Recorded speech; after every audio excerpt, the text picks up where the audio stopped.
Hi friends, welcome to Nithilam channel. இரும்பு சத்து அதிகம் உள்ள கேப்பை கூழ் எப்படி செய்யுதுன்னா இந்த வீடியோவில் பார்க்க போகிறோம். இது செய்கிறது ரொம்ப ஈஸி, டேஸ்ட்டும் அருமையாக இருக்கும். 1 கப்பு கேப்பை மாவு எடுத்திருக்கேன். இந்த மாவு கேப்பை வாங்கி கடையிலேருந்து அதை நல்லா கழுவிட்டு வெயிலில் காய வச்சு மில்லில் கொடுத்து அரைச்சி ஸ்டோர் பண்ணும்போது 6 மாதம் வரை கெட்டு போகாது. இந்த மாதிரி தான் நான் ஸ்டோர் பண்ணி வச்சுருப்பேன். 1 கப்பு மாவு எடுத்திருக்கேன். இதை நல்லா தண்ணி ஊற்றி கட்டி இல்லாமல் கரைச்சி வச்சுக்கிறேங்க. அடுத்து இது செய்கிறதுக்கு ஒரு மண் பாத்திரம் எடுத்திருக்கேன். அடுப்பில் வச்சதும் ரொம்ப நேரம் ஹீட் ஆகாமல் தண்ணி சேர்த்துக்கிறேங்க. இப்போ 1 கப்பு மாவுக்கு 3 கப்பு தண்ணி கரெக்டாக இருக்கும். சேர்த்துக்கிறேங்க. தண்ணி சேர்த்ததுக்கப்புறம் அந்த தண்ணி நல்லா கொதிக்கணும். கொதித்ததுக்கப்புறம் அடுப்பை சிம்மில் வச்சுட்டு அடுத்தது நம்ம கரைச்சி வச்ச அந்த மாவை சேர்த்துருங்க. மாவை சேர்த்ததுமே கட்டிப்பட ஆரம்பிக்கும். கரண்டியை வச்சு கிண்டி விட்டுக்கிட்டே இருங்க. 2-3 நிமிஷத்துக்குள்ளேயே தண்ணி வற்றி நல்லா திக்காக ஆரம்பிக்கும். பாருங்கள், கிண்டும் போதே கட்டி வர ஆரம்பிக்கும். அழுத்தம் கொடுத்து கிண்டி விடுங்க. இந்த மாதிரி கிண்டி விடும்போதே கலர் சேஞ்ச் ஆகி நல்லா வேக ஆரம்பிக்கும்.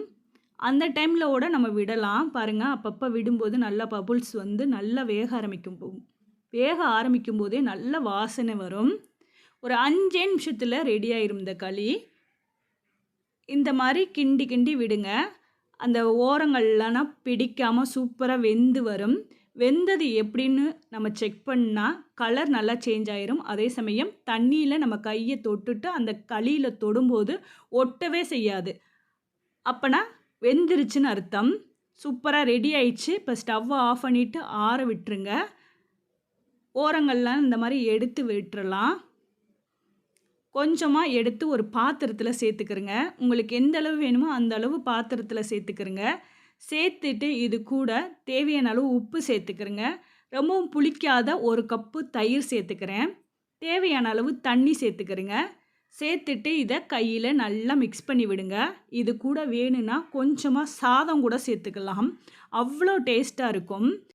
கேப்பை வந்து சூடு, நம்ம தயிர் சேர்க்கறதுனால குளிர்ச்சியை தரக்கூடியது. சப்போஸ் நீங்கள் குழம்பு சேர்த்து சாப்பிட்றீங்கன்னா இது கூட நெய் சேர்த்துக்கிறங்க. சேர்த்து சாப்பிட்டோம்னா குளிர்ச்சி தரக்கூடியது. கண்டிப்பாக இது மாதிரி ட்ரை பண்ணுங்கள். இப்போ சூப்பராக கூழ் கரைச்சாச்சு. இந்த கூழுக்கு சூப்பரான வத்தல், அடுத்து சின்ன வெங்காயம், ஊறுகாய், பச்சை மிளகா இதுகளை சைடிஷாக வச்சு சாப்பிடும்போது அருமையாக இருக்கும். யாரெல்லாம் இந்த மாதிரி ட்ரை பண்ணியிருக்கீங்கன்னு மறக்காமல் கமெண்ட் பண்ணுங்கள். ட்ரை பண்ணாதவங்களாக இருந்தால் இந்த வீடியோ பார்த்துட்டு கண்டிப்பாக ட்ரை பண்ணுங்கள். இந்த வெயில் டைமில் நம்ம வந்து பொதுவாக இட்லி, தோசை இந்த மாதிரி சாப்பிட முடியாது. இந்த மாதிரி கூலாக ட்ரை பண்ணும்போது உடம்புக்கும் நல்லது.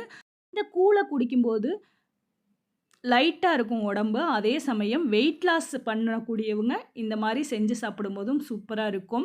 மீத இருக்க களியை வந்து இந்த மாதிரி தண்ணியில் போட்டு ஃப்ரிட்ஜில் ஸ்டோர் பண்ணி வச்சு எப்போ வேணுமோ அந்த டைமில் தயிர் சேர்த்து சாப்பிடும்போது சூப்பராக இருக்கும். கண்டிப்பாக ட்ரை பண்ணுங்கள். ட்ரை பண்ணிவிட்டு உங்களோட ஃபீட்பேக்கை நித்திலம் சேனலுக்கு மறக்காமல் கமெண்ட் பண்ணுங்கள். இந்த வீடியோ பிடிச்சிருந்தால் லைக் கொடுங்க. தேங்க்யூ ஃபார் வாட்சிங்.